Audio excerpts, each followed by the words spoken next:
I'm Alex Villarreal with the VOA Special English Agriculture Report. Japan's nuclear crisis may mean greater demand for imported food and less competition from Japanese products on world markets. But it also means that Japanese farmers and others who make and sell food have to worry about their future. Yasumichi Tanaka sells fish at one of Japan's busiest fish markets. But now there are fewer fish to sell. He says fish supplies from the radiation-contaminated regions have been totally halted. The radiation is from the Fukushima nuclear power station that was damaged by the March 11th earthquake and tsunami. China joined a number of other countries that have banned imports of food from the affected areas. Chinese media said the banned items include milk products, fruit, vegetables, and seafood. Singapore also has a ban in place. Restaurant manager Connie Han says some people are worried about eating Japanese food. The United States has also banned foods from radiation-affected areas, and so has the Japanese government itself. Radioactive particles travel in the wind and get absorbed into soil with the help of rain and snow. Then plant roots take up the material and the plants become contaminated. Animals eat the plants and their products become contaminated. Some kinds of radiation stay in the environment longer than others. Medical physicist Gerald Bushberg is a radiation expert at the University of California, Davis. Professor Bushberg says removing the topsoil might make the land safe for use, but it depends on the depth of the radioactive material. And for now, he says, it is too early to take any measures. Experts say the ocean will help dilute radiation in seawater. But the tsunami also destroyed seafood, sank fishing boats, and leveled processing plants.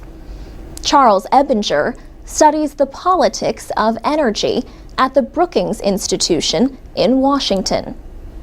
Mr. Ebinger says the danger to adults from radiation-contaminated food is overstated. Still, the affected areas of northeastern Japan are deeply dependent on agriculture and fish, he says, so their economy could suffer the most. For VOA Special English, I'm Alex Villarreal. You can download free transcripts and MP3s of all of our reports and other Special English programs at voaspecialenglish.com. You can also find us on Facebook at VOA Learning English. This is the VOA Special English Agriculture Report. Some people in the Netherlands are spending $330,000 on a hamburger. The people are scientists at the University of Maastricht. They want to prove that they can make a hamburger that tastes good and does not require an animal to be killed. Researcher Mark Post and his team have been growing muscle tissue cells in a laboratory with muscle taken from a cow. He says, "We have committed ourselves to make a couple of thousand of these small tissues and then assemble them into a hamburger." Several teams around the world are trying to produce meat without killing animals. So far, the Dutch team appears to have made the most progress. Mr. Post says he wants to show that the world's growing demand for meat could be satisfied more efficiently and with less harm to the environment. He says he is driven by care for the environment and food production for the world, and an interest in life-transforming technologies. Seth Tibbett is the founder of Turtle Island Foods in Hood River, Oregon. His company makes a vegetarian turkey substitute called tofurkey. Mr. Tibbett says the idea of a hamburger made in a lab sounds pretty disgusting. Tofurkey is made from tofu. Tofu is made with soybeans. The company estimates that about 3% of Americans are vegetarian. Many others are known within the industry as sometimes vegetarians or flexitarians, says Mr. Tibbett. Vegetarians do not necessarily want food that tastes like meat. But he says a lot of other people might try meatless alternatives if those products did look and taste more like real meat. Turtle Island Foods is building a new tofurkey factory that will let the company produce 3 times as much starting next year. Biochemistry professor Patrick Brown at Stanford University in California has started his own company developing a meat substitute. His food scientists are working with plant proteins and oils to try to reproduce the look and taste of the real thing. But he thinks the only way to really win in the market will be to make it a lot cheaper than real meat. The American beef industry uses the marketing slogan, "Beef, it's what's for dinner." Jack Field is the director of the Washington Cattlemen's Association in Washington State. He says he is not too worried about competition from fake meat.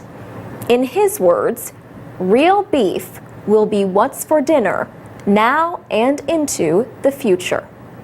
For VOA Special English, I'm Alex Villarreal. This is the VOA Special English Agriculture Report. Companion planting is the idea that some kinds of plants can help each other grow. Plants that are compatible together generally have similar needs in terms of nutrients, soil, and moisture levels. Advice about which plants are compatible is sometimes based more on tradition than proof. But experts say there is evidence to support certain combinations. These can improve harvests, reduce disease, and help with pest control by attracting helpful insects. For example, some kinds of soil bacteria take nitrogen from the air and make it into a form that plants can use. The plants hold the nitrogen in their roots.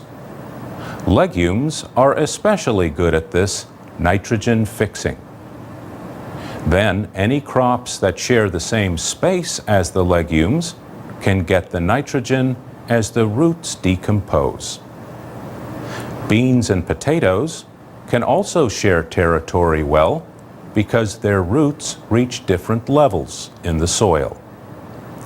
Deep-rooted vegetables get nutrients and moisture from lower down in the soil, so they do not compete with plants with shallower roots. But some plants placed together may harm each other's development. For example, tomatoes do not like wet soil, but watercress does. So you would probably want to keep them separated. Some kinds of produce should be kept apart even after being harvested. This is because of ethylene gas. Ethylene is a plant hormone that can cause some foods to ripen too quickly. Apples release ethylene gas. Apricots, melons, and tomatoes also release a lot of ethylene. Some vegetables are easily affected by ethylene, including asparagus, broccoli, cabbage, and cucumbers.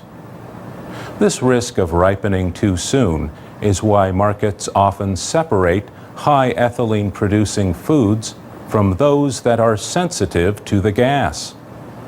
But if you put an apple in a bag with a green banana, the ethylene from the apple will make the banana ready to eat sooner. What about peaches, plums, and nectarines that are too firm to eat? These kinds of fruit do not need any help from an apple. They release enough ethylene to ripen themselves. But that does not mean there is no way to get the job done faster.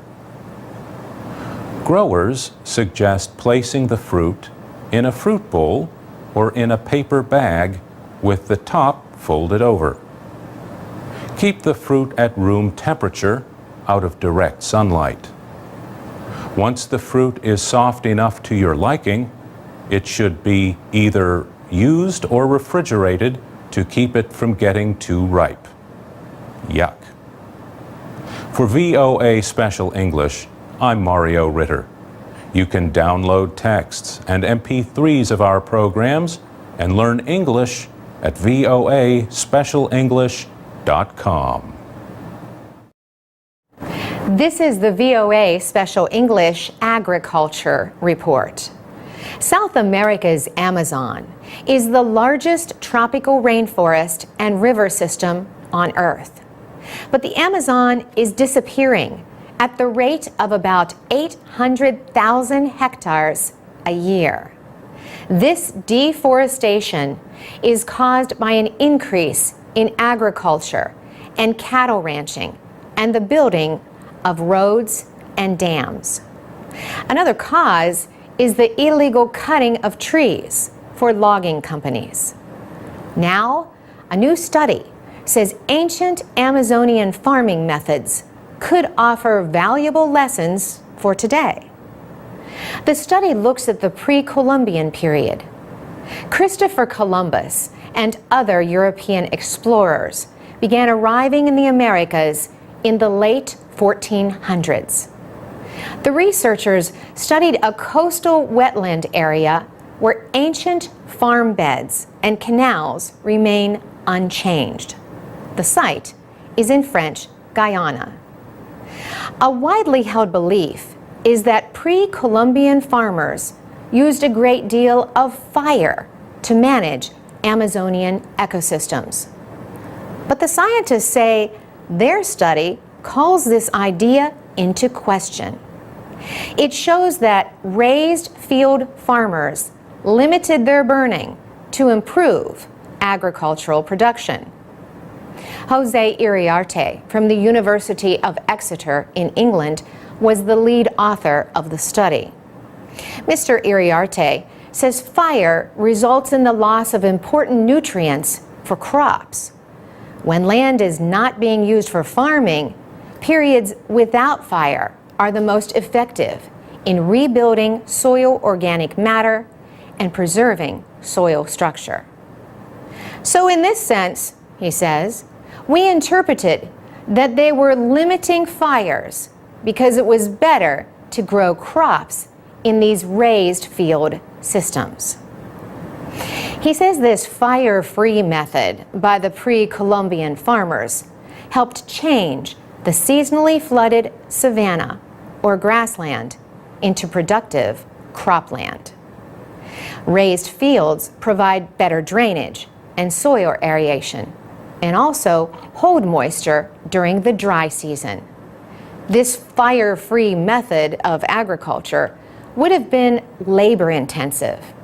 It ended when up to 95% of the native people died from diseases brought by the Europeans. Mitchell Power from the Natural History Museum at the University of Utah says, once the Columbian encounter happens, we start to see increased burning and a shift towards dry land farming. People were then clearing forests and making their raised beds in the forests. The European colonizers brought slash and burn methods that remain a threat to the rainforest. Experts say at current rates, more than half of the Amazon's tropical rainforest could be gone by 2030. The study is in the proceedings of the National Academy of Sciences. For VOA Special English, I'm Carolyn Presutti. This is the VOA Special English Agriculture Report. For many years, people in American cities have depended on farmers in rural areas to grow fruits and vegetables. But now, a new generation of farmers is planting crops in urban areas. Sean Conroe is a college student. Amber Banks is a teacher. They both grew up farming and gardening. Sean Conroe and Amber Banks wanted to start a farm in the middle of Seattle, Washington. Amber Banks says, there are a lot of neighborhoods that don't have access to healthy, fresh produce. And if they do, it can be very expensive. So we see unused space as a great place to grow food that will make it more accessible for people. Sean Conroe created a website to get volunteers and donations. Within a week, they were offered a plot of land between two houses. He says 20 volunteers worked for 6 weekends to turn the grassy land into a farm. They call their project Alley Cat Acres. He says they are growing spinach, onions, radish, lettuce, and chard that are ready to be harvested. There are also carrots, green onions, peas, beans, and turnips. And they are growing broccoli, tomatillos, cucumbers, and strawberries. The Alley Cats have harvested about 90 kilograms of produce so far.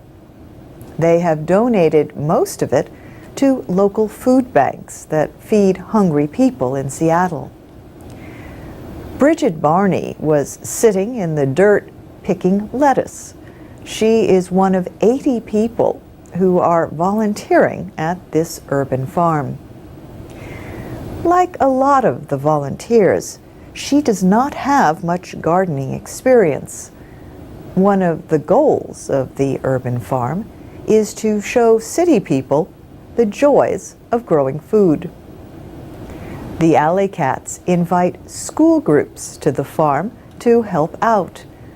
And Amber Banks says they want the same people who get food donations to learn how to work the soil. Sean Conroe says Alley Cat Acres is expanding to other areas of Seattle. He says his group would like to expand as much as possible where there is empty land that has good sunlight, access to water, and a community supporting the project.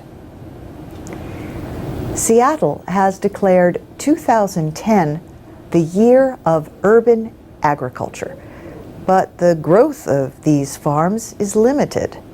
That is because Seattle, like a lot of other cities, has restrictions on urban farms. The City Council is now considering changing those laws. And that's the VOA Special English Agriculture Report. Support came from the Park Foundation, the Gaylord and Dorothy Donnelly Foundation, and the Great Lakes Fishery Trust. I'm Alex Villarreal with the VOA Special English Agriculture Report. In 1994, animal health experts started a worldwide campaign to end rinderpest. This disease is closely related to the measles virus, but it does not infect people. Yet for thousands of years, rinderpest has affected people by killing cattle and other animals and causing starvation. The last known outbreak of rinderpest took place in Kenya in 2001. Now, the World Organization for Animal Health is declaring victory against this much-feared sickness. Official confirmation is not expected until May, when the organization will have reports from the last few countries. But the United Nations Food and Agriculture Organization has announced it is ending field operations against rinderpest. Jacques Diouf is head of the FAO. He said rinderpest affected Africa, Asia, and Europe for thousands of years, caused widespread famine, and killed millions of animals, both domestic and wild. Experts believe rinderpest first came from Asia. The name means cattle plague in German. The disease was common in Europe until the 19th century.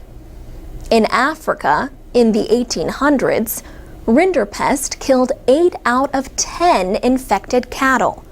Whole herds died, leaving people without meat or milk and damaging economies.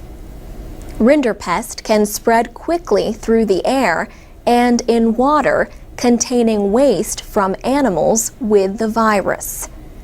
The disease was deadly in 80 to 90% of cases. It mainly sickened cattle and buffalo, but also other animals, including giraffes, yaks, and antelope. Some areas of the world escaped rinderpest. This was probably because of careful efforts to prevent the import of sick animals. In 1999, Walter Plowright won the World Food Prize as a hero of the fight against rinderpest. The British researcher fought the disease in Africa in the 1950s and 60s. He led the development of a vaccine called TCRV. A single dose of it could protect animals against rinderpest.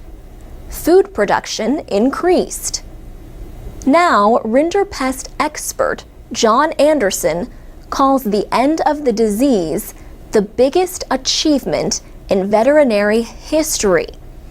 Officials say they must still decide where to keep some of the virus and infected tissue for future research. Rinderpest is only the second disease ever declared to have been eliminated. The other disease is smallpox. For VOA Special English, I'm Alex Villarreal. From VOA Learning English, this is the Agriculture Report in Special English. The United Nations says in 2012, aid agencies treated a record number of children in the Sahel area of West Africa for severe, acute malnutrition. The United Nations Children's Fund, UNICEF, says many of them were saved from the life-threatening condition. Severe food shortages and drought have increased malnutrition rates in the Sahel. UNICEF says about 850,000 children received emergency food aid and other medical treatment in 2012. The agency says undernourishment, which is a lack of important nutrients, is partly responsible for more than half of child deaths in the Sahel. Malnutrition increases the risk that a child will suffer diseases like diarrhea or malaria. Felicite Chibindat is UNICEF's nutrition advisor for the Sahel. She says preventing malnutrition is very important during the first 2 years of a child's life.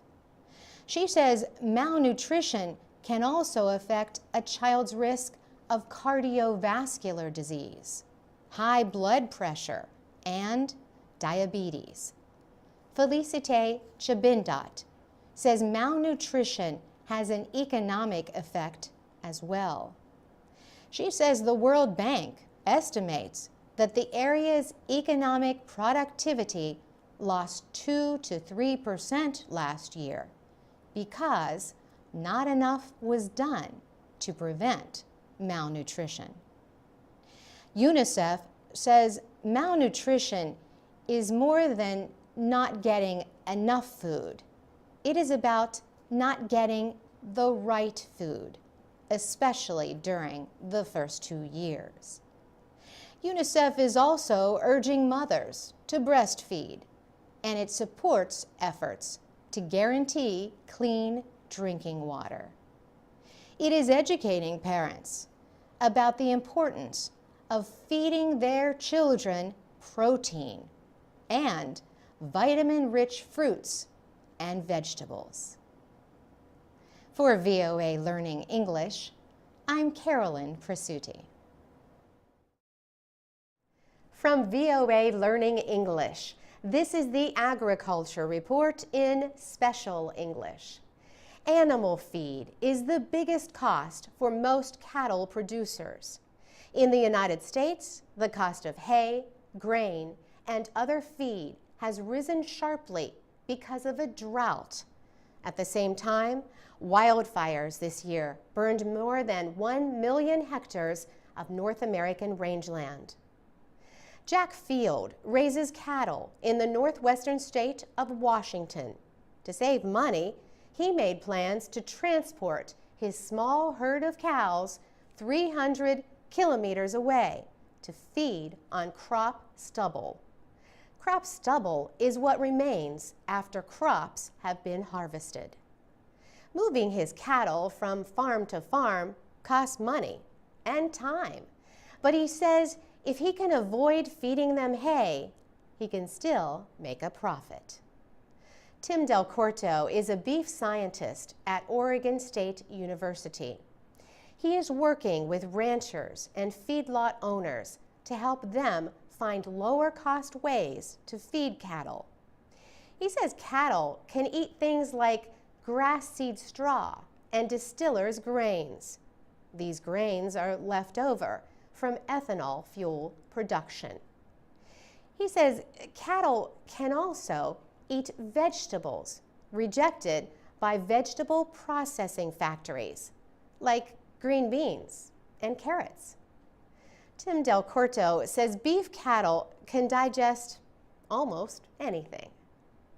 The rising cost of feed has led agricultural research universities to give greater attention to what experts call feed efficiency. The University of Idaho has a cattle barn where sensors measure exactly how much food each cow eats.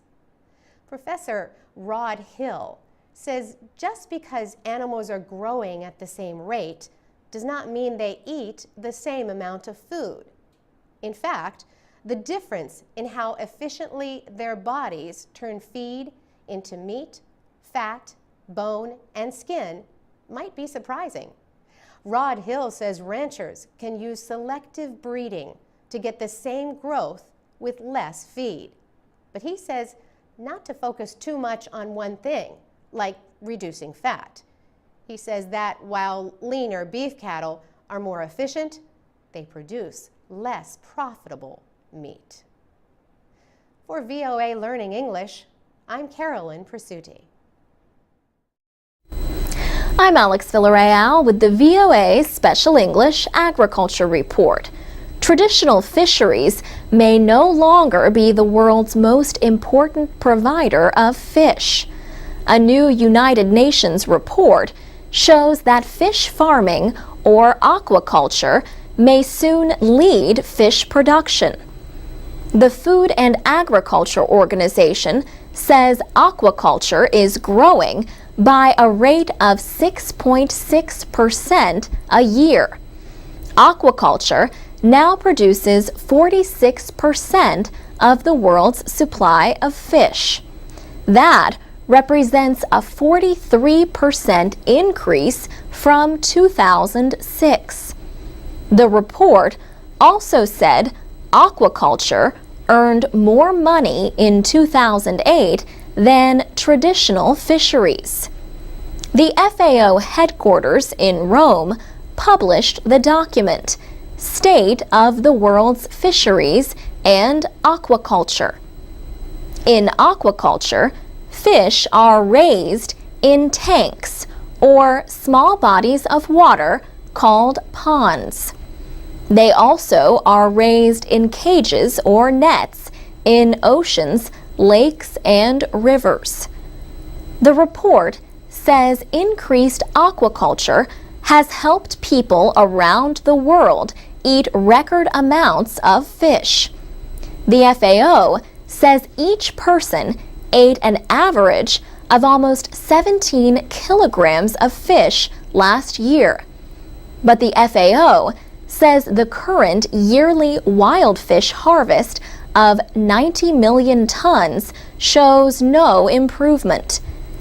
Decreasing numbers of fish and stronger catch limits have reduced the possibilities for catching wild fish. The FAO report says about 32% of world supplies are overfished, depleted, or recovering.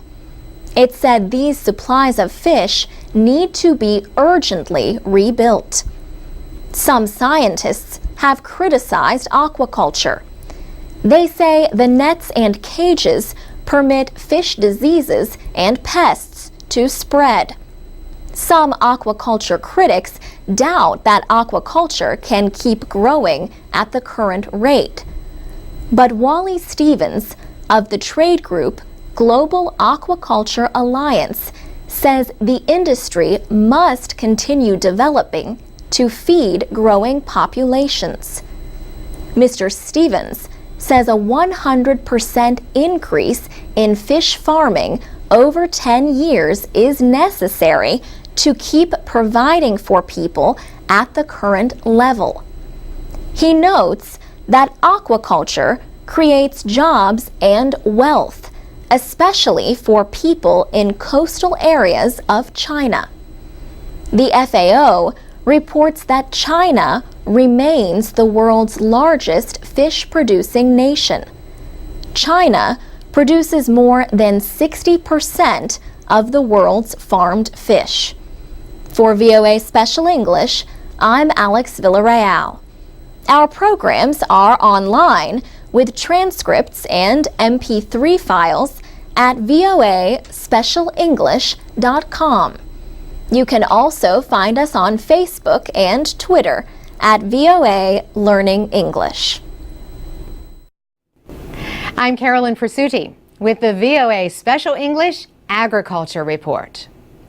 Food companies say a new kind of maize could take the crunch out of corn chips and other popular foods. The big Swiss company, Syngenta, genetically engineered the maize to contain an enzyme called alpha amylase. The company says this enzyme will help the crop produce more ethanol, a renewable fuel, while using less water and energy. Syngenta official Jack Burnens says the enzyme breaks the starch down into sugar, which is then fermented into ethanol. A 2007 law requires gasoline in the United States to contain renewable fuels. About 40% of America's corn crop is being used this year to make ethanol. The Department of Agriculture has approved the genetically modified maize without restrictions. But 5 major groups in the food industry say they are concerned that the new maize could enter the food supply. In a joint statement, they say the enzyme that breaks down starch could harm the taste of their products. For example, they say it might soften cereals and cause corn chips to lose their satisfying crunch. Mary Waters heads one of those food groups, the North American Millers Association. She says even a small amount of the maize could cause problems if it mixes with corn used to make food. Snack foods made with corn are a $6 billion industry in the United States. In 2001, genetically modified corn made by Syngenta was found in the food supply chain without approval. Syngenta paid a fine to the government. Jim McCarthy, president of the Snack Food Association, says the incident caused no health problems, but he says it did cause major disruptions in the availability of food-grade corn. So his group is urging Syngenta to reconsider their plan. Syngenta says it would take measures to keep the new maize out of the food supply. Jack Burnens says the company will sell seeds only to farmers who take their crops to nearby ethanol processing plants. He says the company will not sell seed in areas where food makers get their maize.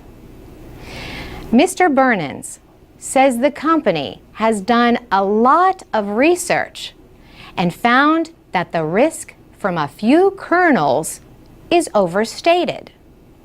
The food industry groups object to conditions placed on companies that want to study that research. Syngenta says it has trade secrets to protect. For VOA Special English, I'm Carolyn Pursuti. From VOA Learning English, this is the Agriculture Report in Special English. Farm to Table is the name of a movement that encourages people to eat locally grown food. The farm to table idea has become more popular in recent years.